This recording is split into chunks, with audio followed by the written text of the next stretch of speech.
लाभार्थ्यांच्या खात्यात रक्कम जमा झालेली आहे। गेले काही दिवसांपासून प्रतीक्षा असलेला हप्ता जमा करण्यात आलाय।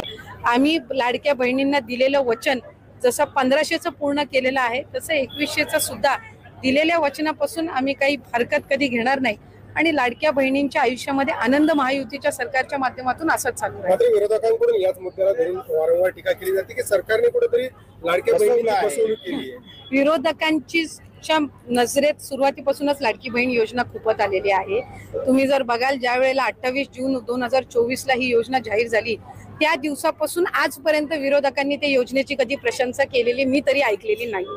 त्याच्यामुळे त्यांना माहिती आहे की ही योजना जी आहे महिलांच्या आयुष्यामध्ये त्या ठिकाणी चांगले दिवस आणते, आनंदाचे दिवस आणते। अशा पद्धतीची योजना आजपर्यंत कधी आली नव्हती। महायुतीच्या सरकारने पहिले आणली। विरोधक पहिले म्हणायचे की तुमचं फक्त रजिस्ट्रेशन करून घेतील, 1500 तुम्हाला येणार नाहीत। मग 1500 यायला लागले। काहींच्या खात्यामध्ये एकदम 3000 जमा झाले, 4500 झाले, काहींच्या खात्यामध्ये 7500 जमा झाले। मग म्हणलं निवडणुकीनंतर बंद करतील।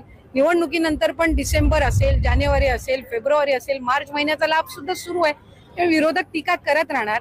त्यांच्यामधलं जे नैराश्य आहे ते कुठं ना कुठेतरी या योजनेवर काढण्याचा त्यांचा प्रयत्न राजकारण सध्या बदलताना दिसतंय। काल जयंत पाटील अजितदादांची भेट झाल्यानंतर नवीन नाही, एका सार्वजनिक कार्यक्रमामध्ये भेट होणं, आम्ही काही एकमेकाचे काही शत्रू नाही।